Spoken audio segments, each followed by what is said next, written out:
reálne sa pýtate v mailoch, že prečo som tak skeptický voči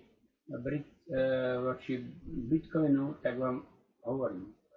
Vo Forexe, keď obchodujete Bitcoin, na 99,99,99% skrachujete. Či to je dneska, zajtra, pozajtra, dojete o všetko, čo ste tam dali. V iným systémom obchodovania dojdete tiež o tie peniaze. To znamená, že váš optimizmus alebo optimizmus idiotov, ktorí tvrdia opak, tak na to prídete čoskoro. Ale 99,99% dojdete o všetky peniaze, ktoré ste vložili do Bitcoinu.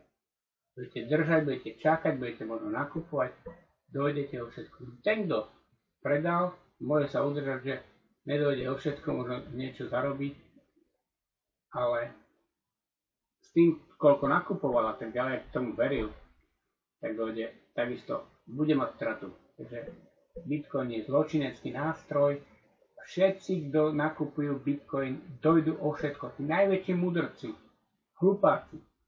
Rok 2026, koncom 2025 už Bitcoin nebude vôbec zaujímavé, už tam bude niečo nového, ale uvidíte, ak budete výskať, ak budete mudrovať, ak budete krachovať, ak budete vytvárať. Hlavne si sledujte tých veľkých odborníkov na Bitcoin.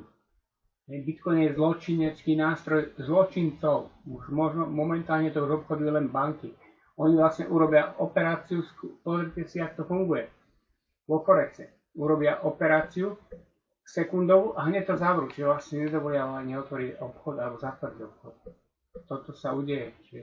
A potom nakoniec, keď už nebudú vedieť si s vami rady, tak vypnú na 3 dní internet, potom to zapnú a vy sa nedostanete k ničomu. Vy sa nedostanete k svojim Bitcoinu. Takže Bitcoin je zločinecký nástroj, ten najväčší zločin v histórii ľudstva po covide.